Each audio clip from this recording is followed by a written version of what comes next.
আচ্ছা, আওয়ামী লীগ যদি আবার রাজপথে নামে তাহলে কি হবে?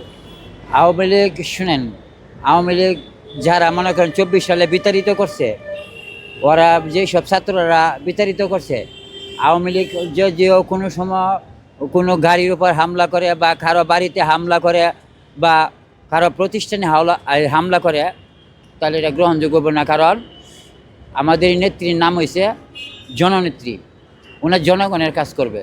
তা আমি বাংলাদেশের যত আওয়ামী লীগের নেতাকর্মী ভাই বা বোনেরা, যত আওয়ামী লীগের অঙ্গ সংগঠন, আমি সবাইকে অনুরোধ করব, দেখেন আমাদের প্রয়োজন মানুষের কাছে থাকা। বাড়ি ভাঙ্গা, গাড়ি ভাঙ্গা, কটকেল মারা, এগুলো না করার চাইতে মানুষের কাছে পৌঁছে যান, মানুষ আপনাদেরকে ভালোবাসবো। আর দ্বিতীয় কথা হলো কি, আজ 2024 সালে যে ছাত্ররা আন্দোলনটা করছে, ছাত্র আন্দোলন করছে, এটা তো এই ছাত্রের ভিতরে আমার ভাই পড়ে, আমার বাইস্তা পড়ে, আমার এলাকার লোক পড়ে। তখন আমি এই জিনিসটা রিসার্চ করে দেখলাম যে ওদের উপর আক্রমণ করা যাব না, ওরা নিজের তাকে যায় নাই, হয়তো রঙে গেছে, ঘটনা যাওয়ার পরে কিন্তু একটা বড় ধরনের ঘটনা ঘটে গেছে।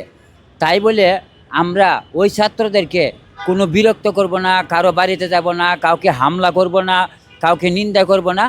মানুষের ভুল হইতেই পারে।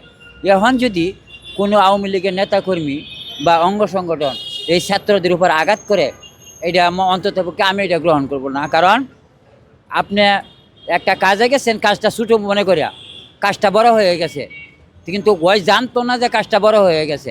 কাজটা কিন্তু যখন ওরা রাস্তায় নামছে, তখন কিন্তু জিনিসটা আস্তে আস্তে আস্তে আস্তে বড় হয়েছে।